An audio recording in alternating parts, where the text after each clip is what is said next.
Además del texto del libro de los Hechos de los Apóstoles que hemos leído y que va a iluminar las reflexiones de este día, yo quiero invitarlos a que escuchemos el Evangelio de San Marcos en el capítulo 6, que lo he tomado como fundamento de la exposición que voy a hacer ante ustedes.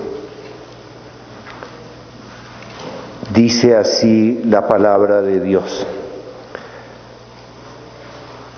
Al volver los apóstoles a donde estaba Jesús, le contaron todo lo que habían hecho y enseñado.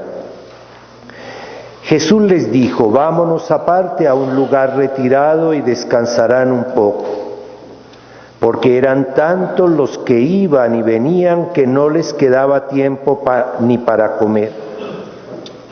Y se fueron solos en una barca a un lugar despoblado. Pero la gente vio cómo se iban y muchos cayeron en cuenta y se dirigieron allá a pie. De todos los pueblos la gente se fue corriendo y llegaron antes que ellos. Al desembarcar, Jesús vio toda aquella gente y sintió compasión de ellos, pues estaban como ovejas sin pastor, y se puso a enseñarles largamente. Se había hecho tarde. Los discípulos se le acercaron y le dijeron: estamos en un lugar despoblado y ya se ha hecho tarde. Despide a la gente para que vayan a las aldeas y a los pueblos más cercanos y se compren algo de comer. Jesús les contestó: denles ustedes de comer. Palabra del Señor.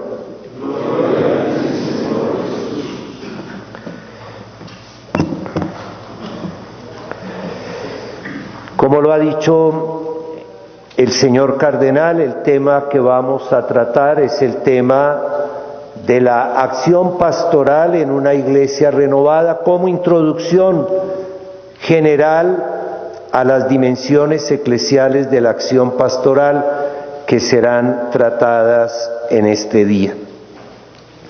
Yo quiero invitar a los señores obispos a que sigan la lectura que haré de este texto que está en el documento 10 en la página 127 del documento de trabajo.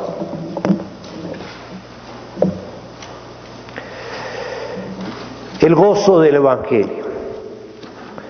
A los pocos meses de su elección como obispo de Roma y pastor de la Iglesia Universal, el Papa Francisco escribe la exhortación apostólica Evangelii Gaudium a los fieles cristianos para invitarlos a una nueva etapa evangelizadora marcada por esa alegría, la del Evangelio de Jesucristo, e indicar caminos para la marcha de la Iglesia en los próximos años. Toma el Papa como base la Constitución dogmática Lumen Gentium del Concilio Vaticano II. La exhortación sobre el anuncio del Evangelio en el mundo actual recoge los trabajos del Sínodo sobre la nueva evangelización para la transmisión de la fe, acontecimiento que tuvo lugar en Roma en octubre del año 2012, y comunica a la Iglesia el espíritu del magisterio de los obispos de América Latina reunidos en Aparecida en mayo del 2007. El Santo Padre, que reconoce que son innumerables los temas relacionados con la evangelización en el mundo actual, hace una advertencia digna de tener en cuenta cuando dice que no es conveniente que el Papa reemplace a los episcopados locales en el discernimiento de todas las problemáticas que se plantean en su territorio. Está en Evangelii Gaudium número 16. Las citas de Evangelii Gaudium las encuentran ustedes ahí, no las voy a repetir, sino que para ganar tiempo vamos a seguir de largo. La Conferencia Episcopal de Colombia hace 3 años asume la responsabilidad de orientar y fortalecer la evangelización del país por medio de procesos que lleven a acoger nuevos discípulos misioneros de Jesús y a formarlos en una fe madura. En la presente asamblea el tema es la celebración y vivencia de la fe por parte de los cristianos ya inciertos en la comunidad, lo que corresponde a la acción pastoral dentro del proceso evangelizador, tal como aparece en el decreto ad gentes del Concilio Vaticano II. Nuestra reflexión sobre la acción pastoral en una iglesia renovada está iluminada por la enseñanza del Papa Francisco en su reciente documento y pretende ser una introducción general a las dimensiones esenciales de la acción pastoral para que los obispos de Colombia la apliquen a la problemática propia de nuestro país. Quien habla de pastoral habla de pastor, y el pastor por excelencia, el buen pastor, el único pastor es Cristo el Señor, que es un pastor lleno de misericordia. La gente sigue a Jesús, fascinada por su persona, su enseñanza y por los prodigios que realiza. Lo buscan los más golpeados por la vida. Él es cercano a lo que siente su corazón y los llena de esperanza. Los apóstoles cumplen bien su misión de anunciar la buena noticia del reino, de expulsar toda clase de demonios y sanar las enfermedades. Jesús entonces decide ir a un lugar deshabitado para estar con ellos a solas y descansar. Los simpatizantes de Jesús se dan cuenta de la ausencia del Maestro y lo persiguen hasta dar con él. Lo necesitan. Él enseña cosas interesantes, lo hace de manera diferente y da respuesta a sus preocupaciones y dolores. Jesús los ve y siente compasión de ellos, pues son como ovejas sin pastor, y se pone a enseñarles muchas cosas. Intuye en sus rostros el abatimiento y el maltrato. No tienen guías auténticos. Además manda a los apóstoles a darles de comer y ante su impotencia hace sentar a la multitud y los alimenta de manera milagrosa. Aparece la figura de Jesús, el buen pastor, que muestra una profunda preocupación por la suerte del rebaño. Se coloca en la línea de Yahvé, que censura a los pastores de Israel que se apacientan a sí mismos y se aprovechan de las ovejas. El Señor promete: yo suscitaré un pastor que las apaciente. Mi siervo David las apacentará y será su pastor, según la expresión de Ezequiel. Jesús se declara buen pastor. Conoce a cada una de sus ovejas y ellas lo conocen. No solamente distingue una de otra, sino que sabe la intimidad de su ser y les abre su corazón. Entre el pastor y el rebaño existe la experiencia de una verdadera relación de amor comparable con la que tiene el Hijo con el Padre. Busca a la oveja extraviada porque deambula hacia la muerte. Se preocupa por conducir al redil a las que se han distanciado. Entre él y el que cuida las ovejas por un salario hay una gran diferencia. El buen pastor está dispuesto a dar su vida en defensa de su rebaño, mientras el asalariado sale corriendo sin importarle su suerte. Lo que los hace distintos es que uno mira a las ovejas como propias y el otro se interesa solo por su paga, por su propia comodidad. La figura del pastor ha sido muchas veces considerada por nosotros. Tal vez se ha constituido en un lugar común, sin actualidad ni novedad.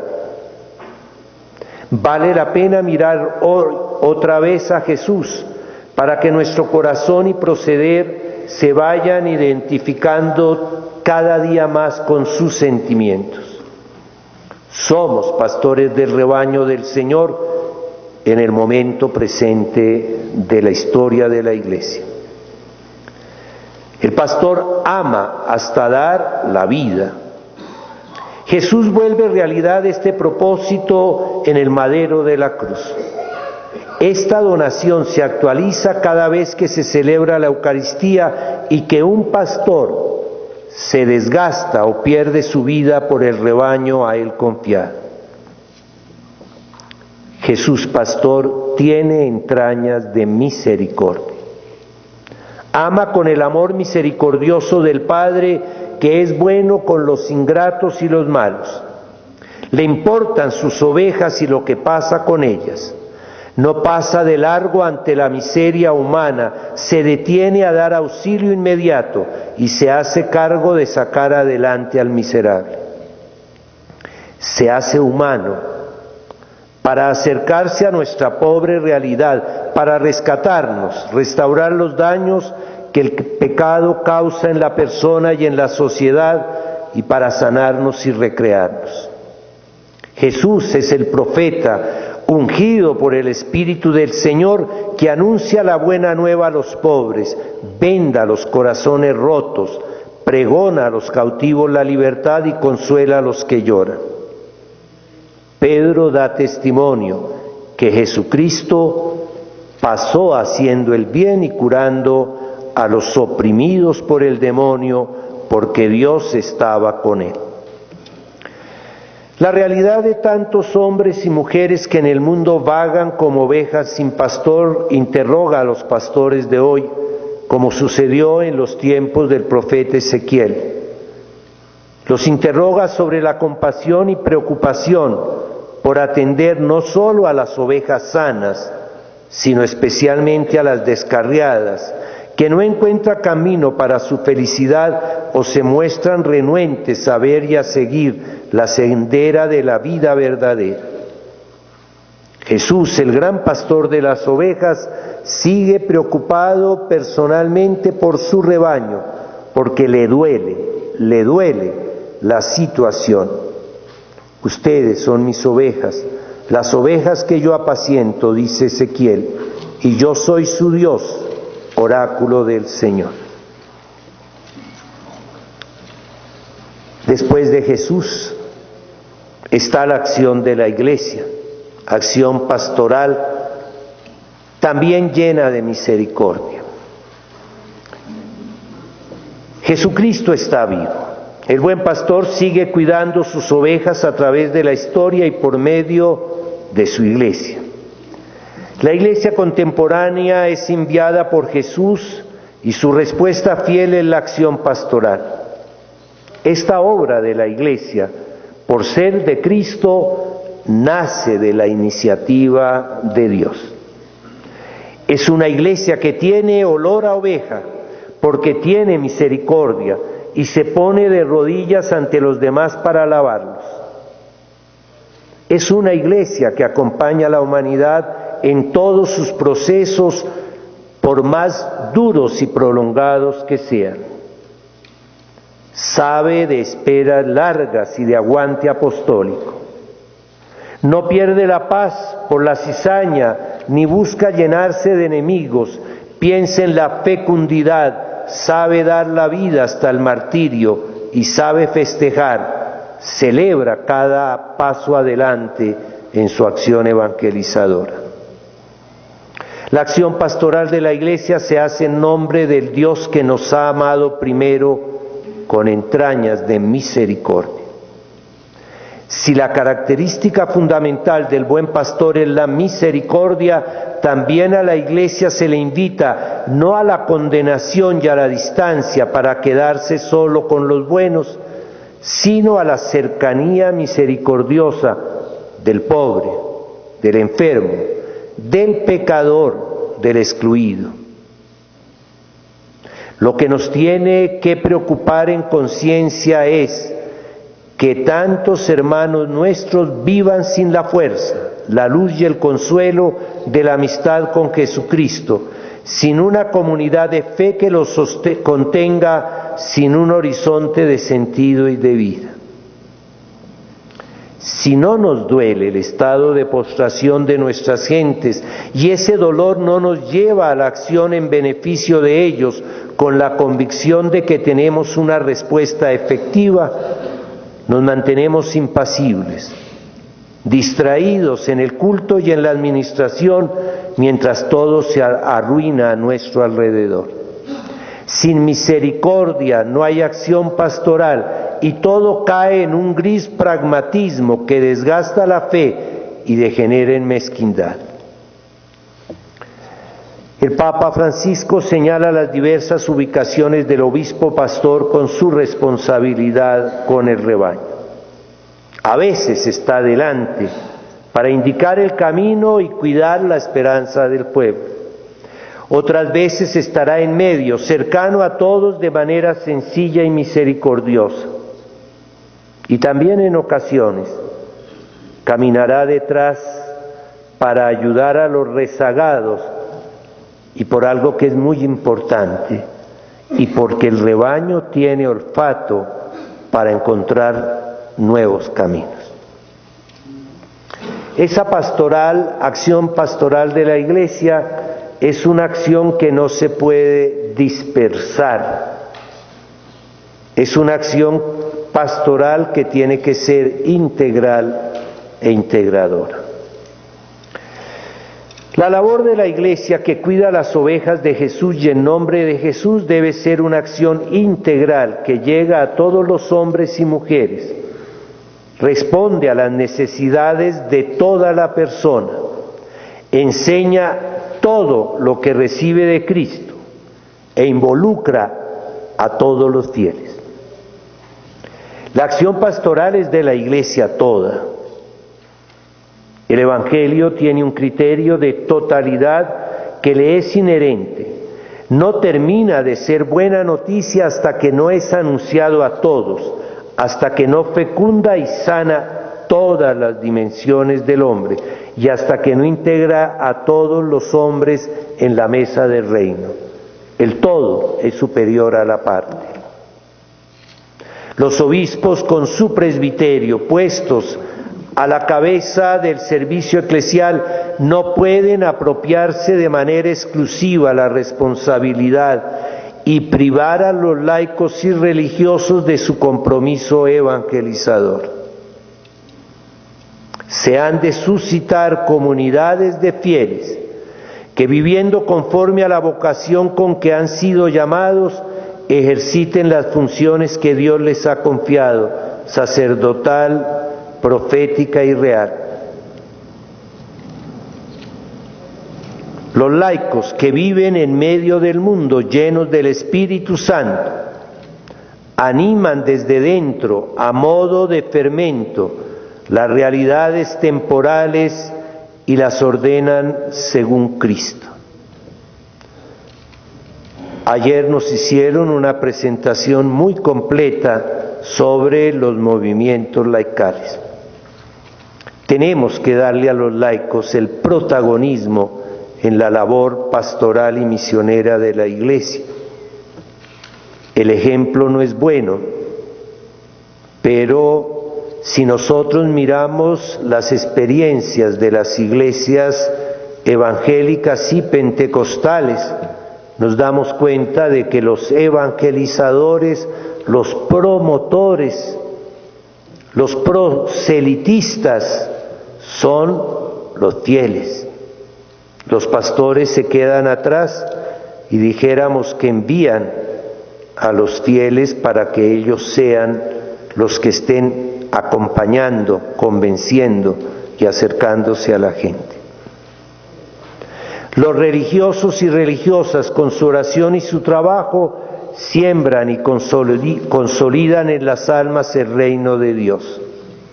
Nadie está, pues, exento de su compromiso con la palabra de vida, la celebración litúrgica y el servicio de caridad en medio del mundo.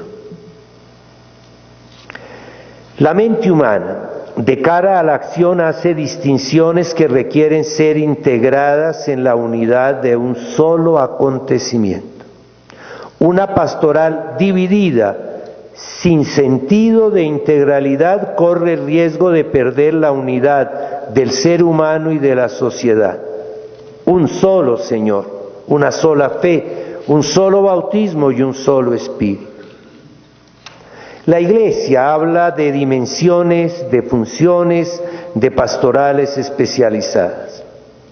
En relación con el proceso de formación del cristiano adulto, se habla de etapas, y así las venimos considerando: tiempo del querigma, de la maduración del catecúmeno y de la acción pastoral. Ahora hablamos de la función profética, sacerdotal y real. El documento de Aparecida responde a esta inquietud cuando habla del proceso de formación de discípulos misioneros y, en lugar de hablar de pasos o etapas, prefiere hablar de aspectos fundamentales que se compenetran y se alimentan entre sí: el encuentro con Jesucristo, la conversión, el discipulado, la comunión y la misión. Las etapas pueden imaginarse como gradas que ascienden a la perfección y que, una vez se superan, quedan atrás. La acción pastoral de la Iglesia, si bien es cierto que pretende un acercamiento progresivo al Señor, es ante todo un dinamismo vital, mejor representado por la figura de una espiral que manifiesta la integralidad de la vida cristiana, que nos va envolviendo en la vida de Cristo Jesús, y así muestra una Iglesia viva, no instalada, sino en continuo movimiento salvador. El plan pastoral diocesano, elaborado y ejecutado bajo el inmediato cuidado del obispo y con la participación de toda la comunidad, tiene el objetivo de conducir la Iglesia particular para que responda de manera integral e integradora al plan salvífico de Dios. Cada diócesis debe animar y promover una renovada actividad pastoral idónea que unifique en un solo cuerpo los varios carismas, ministerios y estados de vida. Esta fue la proposición 42 del Sínodo de Obispos sobre la nueva evangelización. El título de esta reflexión es: la acción pastoral en una iglesia renovada. Por eso vamos a hablar de la iglesia de hoy, una iglesia en un cambio de época. El misterio de la encarnación ubica a Dios hecho hombre en el tiempo y en el espacio. Jesús nace de María la Virgen en Judea, provincia del Imperio Romano, y divide los tiempos de la historia de la humanidad del Occidente en un antes y un después de su nacimiento. Jesús continúa viviendo por medio de su iglesia, sometida a los aconteceres y cambios de la humanidad. La iglesia, extendida por toda la tierra en diversas circunstancias más o menos difíciles, ha hecho siempre una presencia evangelizadora. La enseñanza de los obispos latinoamericanos en Aparecida parte del principio que la humanidad está viviendo no una época de cambio, sino un verdadero cambio de época. Dice Aparecida: vivimos un cambio de época cuyo nivel más profundo es el cultural. Se desvanece la concepción integral del ser humano, su relación con el mundo y con Dios. Esta expresión se ha prestado a muchas interpretaciones y precisiones. Lo cierto es que nos corresponde anunciar a Jesucristo, el mismo ayer, hoy y siempre, en un mundo diferente, distinto, que influye sobre las personas y pide la presencia de los cristianos de acuerdo con su manera nueva de ver la vida y de interrelacionarse los seres humanos. El pastor puede dormirse mientras el rebaño se va disgregando. Puede hacerse el desentendido para no ver la nueva situación. Puede quedarse acomodado en la misma rutina. También puede ceder a la tentación de salir corriendo si el miedo toca su corazón y siente la impotencia de enfrentar otros senderos. El pastor valiente y fiel, preocupado por la suerte de sus ovejas, se coloca al frente para sortear con ellas las nuevas circunstancias de su vida. El Papa Francisco, uno de los principales protagonistas del encuentro latinoamericano en Aparecida, asume este punto de partida. Este cambio de época se ha generado por los enormes saltos cualitativos, cuantitativos, acelerados y acumulativos que se dan en el desarrollo científico, en las innovaciones tecnológicas, en distintos campos de la naturaleza y de la vida. Señala la exhortación los desafíos que el mundo actual presenta a la evangelización y que deben superarse. No a una economía de exclusión y a la inequidad, a la economía que mata, donde el poderoso se come al más débil y que es propiciada por una globalización de la indiferencia que no se compadece de los otros. Los excluidos no son explotados, sino desechos sobrantes. No a la nueva idolatría del dinero que quita la primacía al ser humano y lo reduce a la dimensión del consumo. Esta idolatría lleva a la corrupción, a la evasión fiscal y ataca al medio ambiente. No a un dinero que gobierna en lugar de servir, que rechaza la ética y al mismo Dios. La ética debe estar al servicio del ser humano y los ricos deben ayudar a los pobres, respetarlos y promocionarlos. No a la inequidad que genera violencia. La violencia no se erradica mientras exista la exclusión y la inequidad que constituyen un caldo de cultivo para diversas formas de agresión. Parte de nuestros bautizados no experimenta su pertenencia a la Iglesia. La fe católica se encuentra con el desafío de la proliferación de nuevos movimientos religiosos y en algunos países sufre ataque la libertad religiosa o hay nuevas situaciones de persecución. El proceso de secularización tiende a reducir la fe al ámbito de lo íntimo. La negación de la trascendencia ha producido una deformación ética, aumenta el relativismo moral. Cada uno quiere ser portador de su propia verdad subjetiva. Las raíces culturales han sido afectadas por la cultura predominante que se transmite en un mundo globalizado por los medios de comunicación donde lo real cede a la apariencia. La familia, célula básica de la sociedad, atraviesa una crisis cultural profunda y sus vínculos interpersonales se vuelven frágiles.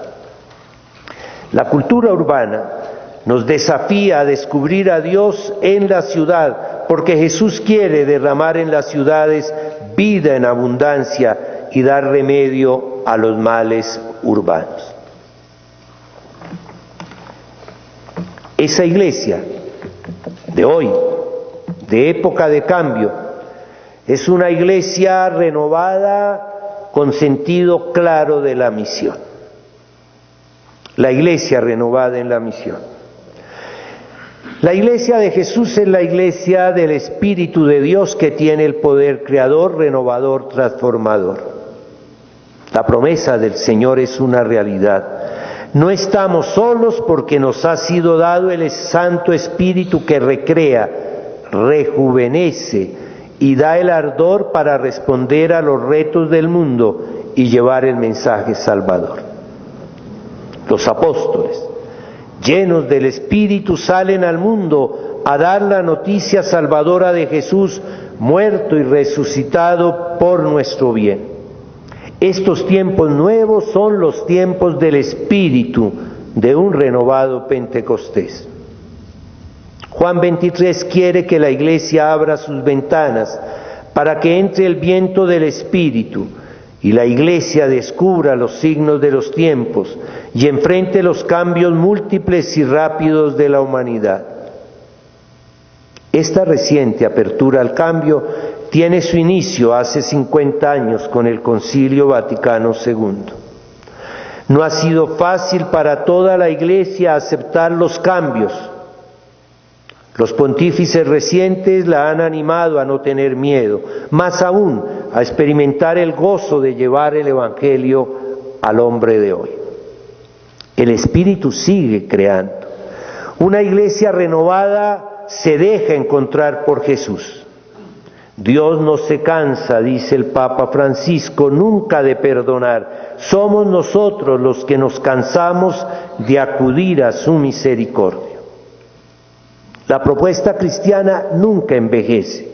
Jesús siempre puede, con su novedad, renovar nuestra vida y nuestra comunidad. El Papa Francisco tiene presente la enseñanza de Aparecida que dice que para formar discípulos misioneros que tengan vida, la verdadera vida de Jesús, no basta el estilo pastoral de mera conservación que lleva la Iglesia hasta ahora, sino que se hace necesaria una decidida pastoral de misión. Esta conversión pastoral tiene que ser personal y de las estructuras. El Papa sueña con una opción misionera capaz de transformarlo todo.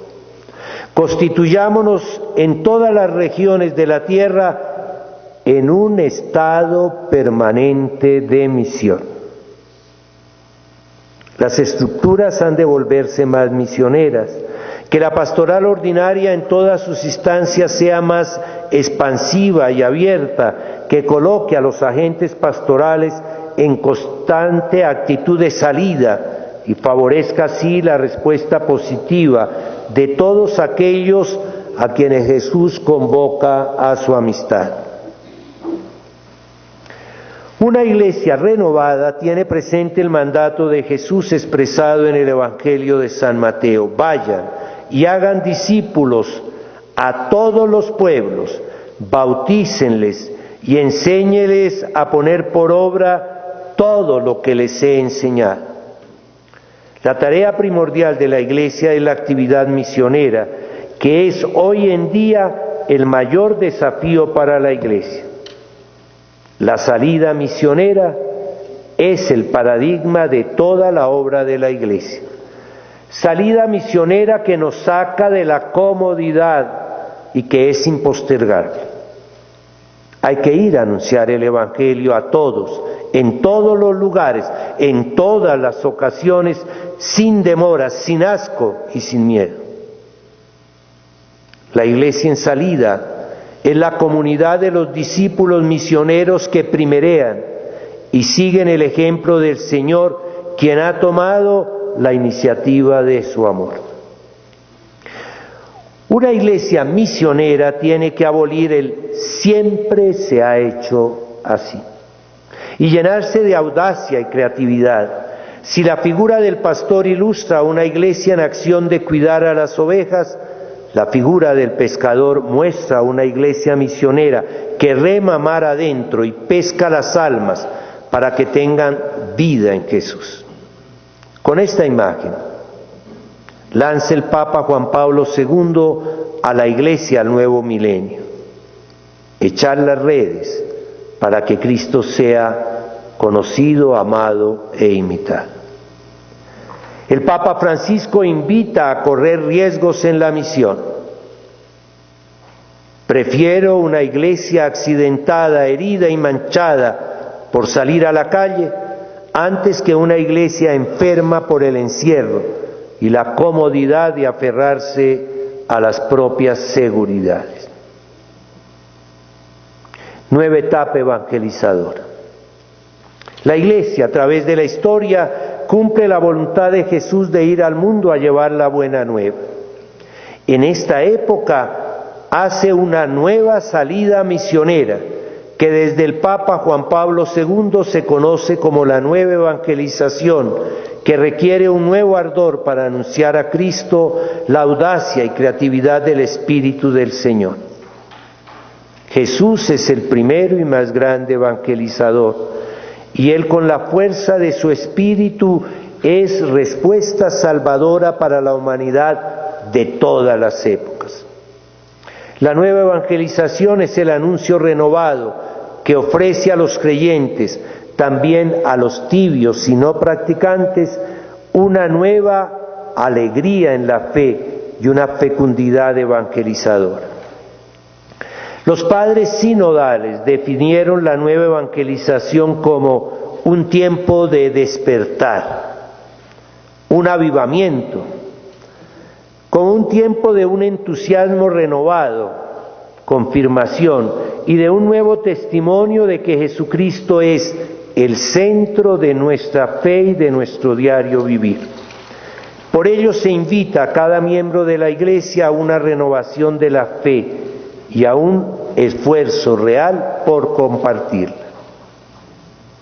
La nueva evangelización se realiza fundamentalmente en tres ámbitos: el de la pastoral ordinaria, que busca el crecimiento de los fieles, de los creyentes que regularmente participan de la celebración eucarística dominical o, aunque no participen frecuentemente del culto, conservan una fe católica intensa y sincera, de tal manera que cada día respondan mejor con su vida al amor de Dios. En el ámbito de las personas bautizadas, que no viven las exigencias del bautismo, no tienen una pertenencia cordial a la Iglesia y no experimentan el consuelo de la fe. Hay que llevarlas a la conversión, que les devuelva la alegría de la fe y el deseo de comprometerse con el Evangelio. Y finalmente, el ámbito de la proclamación del Evangelio a aquellos que no conocen a Cristo o siempre lo han rechazado. A ellos hay que proponer a Jesucristo como quien comparte una alegría. Es la Iglesia, según Benedicto XVI en Aparecida, que no crece por proselitismo, sino por atracción. Una acción pastoral misionera debe estar marcada por la alegría y por la belleza, como se insistió en el pasado Sínodo de Obispos. Así como el pastor debe estar revestido de misericordia, el misionero que lanza las redes debe sentir la alegría de la salvación que Jesús da y transmitir la belleza del Evangelio del amor de Dios manifestado en Jesús. Es una noticia fuerte que cambia la vida y la saca de las tinieblas de la incertidumbre y de la angustia a la luz de la paz del Espíritu. El Papa Francisco insiste en el tema de la alegría. Cristo es el Evangelio eterno. Su riqueza y hermosura son inagotables.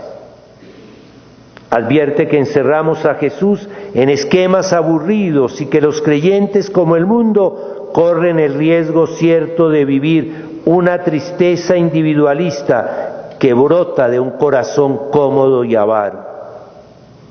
Se cierra a los demás, no se escucha la voz de Dios, no entran los pobres. En el corazón del creyente tiene que estar el gozo de Dios en Sofonías, quien nos muestra a Dios como un centro luminoso de fiesta y de alegría que quiere comunicar a su pueblo ese gozo salvífico. El mensaje de Jesús es fuente de gozo, no de tristeza ni de amargura. Caras duras y solemnes no convencen de una buena noticia. Son cristianos de una Cuaresma sin Pascua. La alegría no nos la pueden quitar. Y el Papa hace una propuesta para muchos atrevida. ¿Por qué no entrar también nosotros en ese río de la alegría? Un renovado espíritu misionero. Son estos los tiempos de una nueva evangelización. Nueva evangelización que todavía no se inicia en muchos lugares de manera decidida. Se requiere una evangelización con espíritu, es decir, con Espíritu Santo, que se pide por medio de la oración y que hace arder en el corazón la alegría de ser portadores de la buena noticia.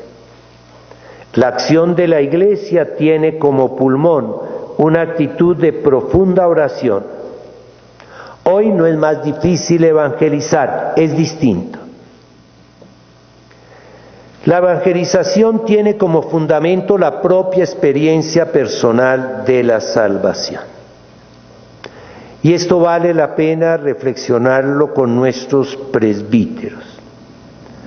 Para usar un lenguaje inapropiado, si yo no estoy convencido del producto que anuncio porque experimento primero en mí su bondad, no voy a tener arrestos para vender con entusiasmo aquello que me he comprometido a vender. Si yo no tengo la experiencia profunda de un Dios que me salva, que me cambia la vida, que hace mi vida alegre, sin el cual mi vida no tendría sentido, entonces mi evangelización va a ser una evangelización más de profesional cansado que de apóstol entusiasmado. La evangelización tiene entonces como fundamento la propia experiencia personal de la salvación. Los apóstoles transmiten una vivencia, no un concepto, anuncian aquello que han visto y oído y lo que han tocado con sus manos acerca de la palabra de la vida. Aquí está el punto delicado para la reflexión actual. No es lo mismo haber conocido, dice el Papa, a Jesús, que no conocerlo. No es lo mismo caminar con Él que caminar a tientas. No es lo mismo poder escucharlo que ignorar su palabra. No es lo mismo poder contemplarlo, adorarlo, descansar en Él, que no poder hacerlo. No es lo mismo tratar de construir el mundo con su evangelio que hacerlo solo con la propia razón. La primera experiencia es la de ser salvados por Jesús. El hombre actual busca la salvación en las cosas y poco entiende de un Dios salvador. ¿Me salva de qué? ¿Qué más me da lo que suceda o no fuera de esta vida? Si me salva del pecado, ¿qué es el pecado? ¿De qué me libra Jesús? ¿Qué más me puede Él dar? Estos interrogantes se prestan a la reflexión de los pastores para no apuntar solo a las categorías mentales que no sacian el deseo de vivir. Jesús merece ser presentado de manera fascinante, como respuesta a quien no se sacia con los pozos superficiales de agua, muchas veces contaminada, sino que busca la fuente de agua viva. Hoy de esto debemos estar convencidos. Hay mucha gente con sed de Dios. Las estadísticas que veían ayer son preocupantes en el sentido de la cantidad de católicos que han salido de nuestra iglesia. Pero es una estadística que muestra que la gente tiene fe. El 5% se decía de agnósticos, de acuerdo con los diferentes estratos o ateos, pero queda un 95% de personas que sienten que Dios es necesario para su vida. Basta arañar solo un poco para que emerja la inquietud divina, y los cristianos tenemos un mensaje que es la solución para la existencia humana. Hay que estar convencidos de esto para convencer a los demás y dar así mayor gloria a Dios. No se puede sepultar el Evangelio debajo de muchas excusas que se buscan para justificar la apatía y la propia comodidad. Para alcanzar el objetivo misionero, el cristiano busca el acercamiento a la gente, ya que la misión es una pasión por Jesús, pero al mismo tiempo una pasión por su pueblo. Solo un corazón que ama de verdad puede ser doliente de la suerte del amado. La intimidad con Jesús nos lleva a tener sus mismos sentimientos en relación con los hermanos, pues su corazón es un corazón compasivo. Jesús quiere que toquemos la miseria humana, la carne sufriente de los demás. Si ayudo a vivir a una sola persona a vivir mejor, eso ya justifica la entrega de mi vida. Como estímulo para la acción pastoral misionera de la Iglesia, aparece María, la Virgen de la Fe y la discípula misionera de su Hijo, la llena de gracia, modelo cristiano al pie de la cruz del sufrimiento por los hombres y ejemplo en el gozo de llevar inmediatamente la alegría a casa de Isabel. Y por último, veamos cuáles son las tentaciones de los agentes de pastoral. La acción pastoral es obra del Espíritu Santo y le corresponde a todo el pueblo santo de Dios. La historia de la Iglesia está llena de apóstoles, la gran mayoría anónimos que entregan su vida a la causa del Evangelio del Dios vivo. El Papa Francisco, como atento vigía, previene a los agentes evangelizadores de algunas tentaciones que se presentan en la cultura globalizada. Estas tentaciones bien pueden ser objeto de nuestra reflexión con nuestros presbiterios. ¿Cuáles son esas tentaciones? En algunos agentes se percibe una acentuación del individualismo, una crisis de identidad y una caída de fervor. Es una especie de complejo de inferioridad que lleva a ocultar la convicción cristiana. La evangelización se vuelve algo forzado y se le dedica poco tiempo. El Papa dice al respecto: no nos dejemos robar la fuerza misionera. En laicos y presbíteros, más que cansancio, existe la insatisfacción, una asedia pastoral con múltiples causas de tipo egoísta: olvido de la cruz, inmediatismo, afecto al éxito, no aceptación de procesos. Pide el Papa: no nos dejemos robar la alegría evangelizadora.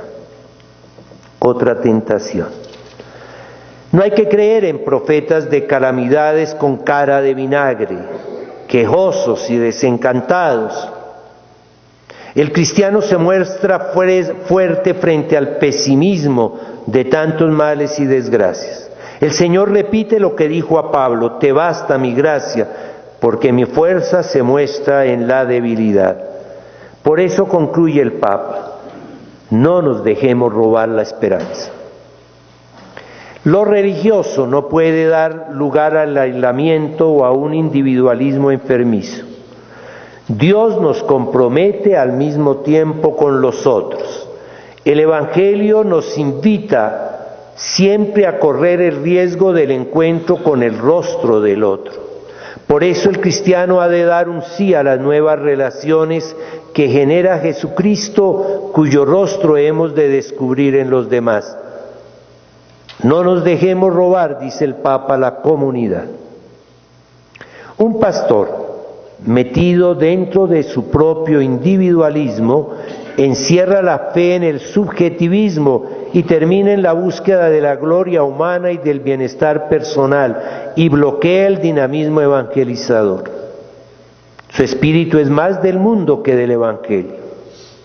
Este grupo de pastores constituye grupos elitistas, más de orden empresarial, político, de vida social, y no salen a buscar la oveja perdida.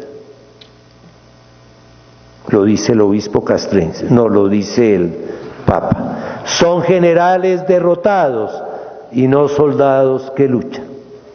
El Papa anima, no nos dejemos robar el Evangelio. Cuidado con la guerra que se genera por los celos y las envidias de ciertos grupos de cristianos que se creen especiales. El cristiano en un mundo de guerras está llamado a dar testimonio de comunión fraterna para que se cumpla la voluntad del Señor de que todos sean uno. Rezar por aquel con el que estamos irritados es un hermoso paso en el amor y es un acto evangelizador. De ahí que no nos dejemos robar el ideal del amor fraterno. En relación con el pueblo de Dios, dice el Papa Francisco, los laicos son la mayoría del pueblo de Dios y los ministros están a su servicio. Hay que formarlos y darles lugares de participación.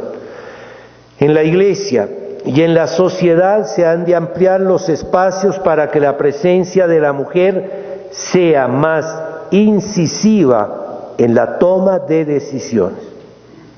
La jerarquía sacerdotal está orientada a la santidad de los fieles y no al poder. Hay que buscar el diálogo con los jóvenes e entregarlos a la pastoral de conjunto. Qué bueno que sean callejeros de la fe.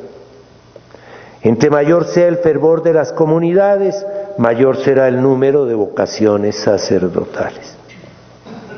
Y veamos finalmente este tema que es bien importante y que nos conecta entonces con las diferentes funciones que vamos a ver en este día.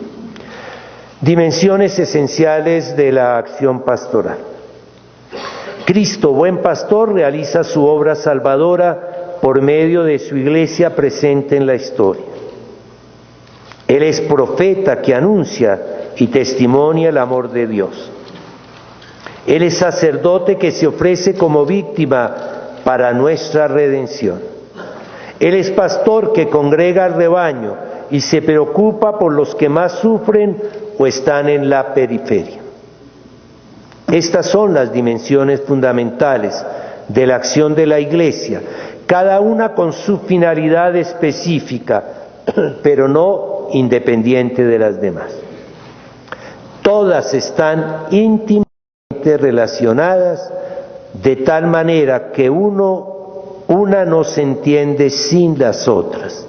El peligro grave de las especializaciones es ignorar las demás funciones y volver su campo específico un mundo autónomo y aparte.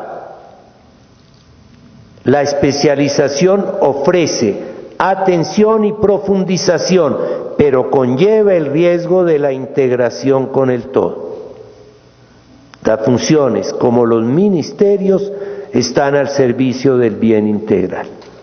Y permítanme que dé dos ejemplos para ilustrar el peligro de que perdamos la dimensión de integración, de integralidad en nuestra pastoral.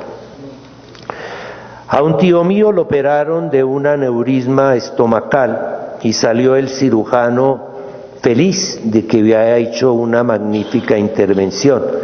Desafortunadamente, al día siguiente mi tío se murió con el aneurisma perfecto, pero se había olvidado que tenía pulmones y que tenían corazón. Un obispo en República Dominicana, brasileño, él contó esta anécdota que yo personalmente oí. Trabajé intensamente por la promoción humana de un barrio muy pobre de mi diócesis. Y un día me llegó la razón de que esos fieles se habían vuelto evangélicos. Al sábado siguiente el obispo fue a visitar a la gente y le dijo: me parece una injusticia que yo les he dado a ustedes todo, talleres, cursos de capacitación, medios para trabajar, y ustedes ahora me pagan entrando a la iglesia evangélica. Y la gente le respondió: sí, señor obispo, estamos muy agradecidos con todas sus bondades y con todo su ayuda, pero los evangélicos nos han dado a Jesús. Esto es para entender que todo se necesita integrar dentro de nuestra acción y que el peligro de las pastorales especializadas y funciones separadas pueden ser muy traicioneras. Para comprender mejor el proceso de la acción pastoral misionera de la Iglesia es conveniente mirar el proceder de Dios en la historia del Nuevo Testamento. Es toda una unidad. Dios toma la iniciativa y en un momento determinado envía a su Hijo para que, hecho hombre, se acerque a la humanidad separada de su Señor a causa del pecado de rebeldía. Jesús anuncia con palabras y signos que el reino de Dios está presente e invita a la conversión. Es su buena noticia, su evangelio. Llama y congrega a hombres que dejan todo y los siguen.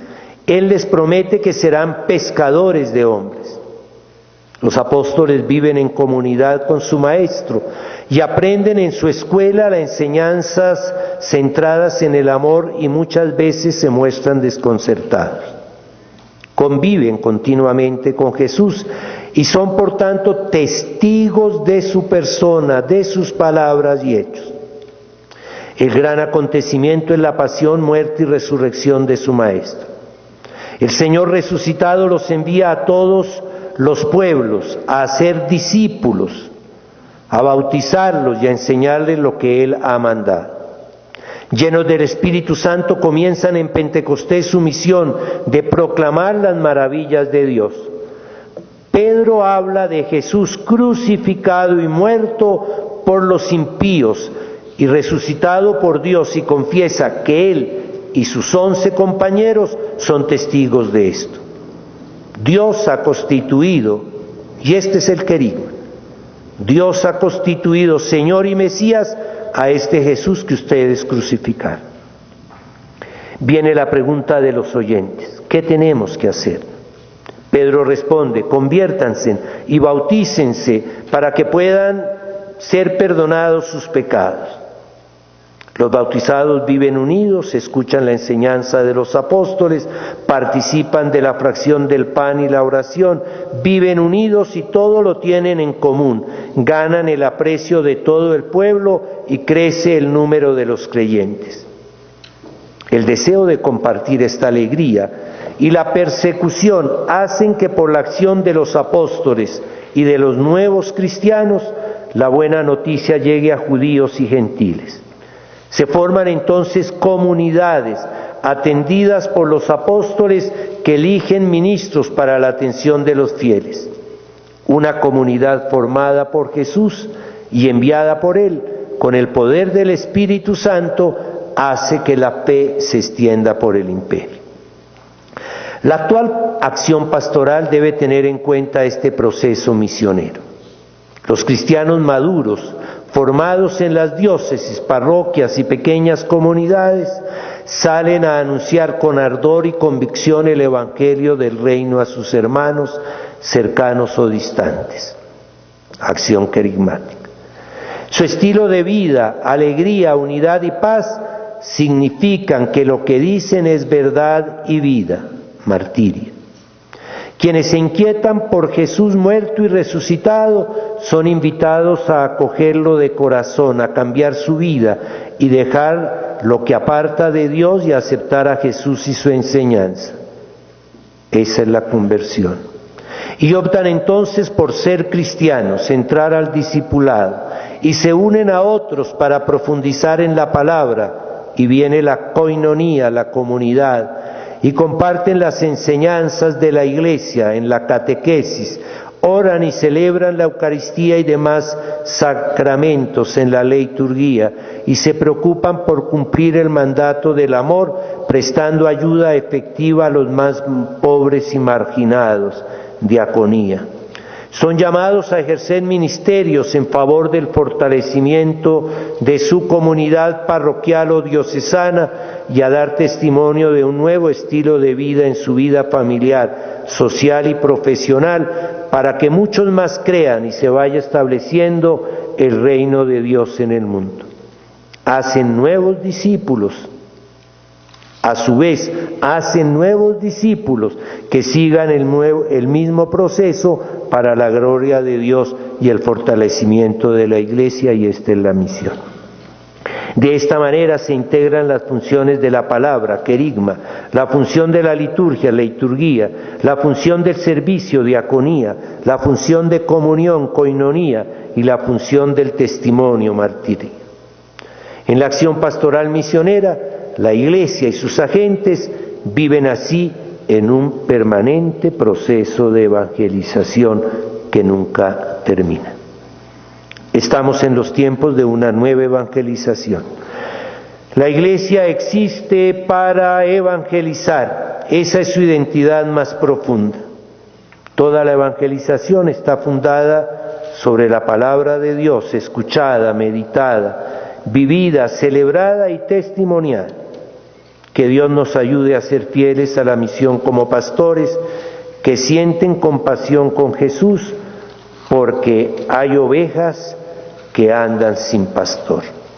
Yo los invito a que terminemos esta reflexión recitando todos juntos esa oración que ustedes tienen en la página 142, que es un himno que repetimos todos los jueves de la segunda semana en las laudes, pero que tiene un profundo y rico significado para esto de la acción pastoral en una iglesia misionera renovada.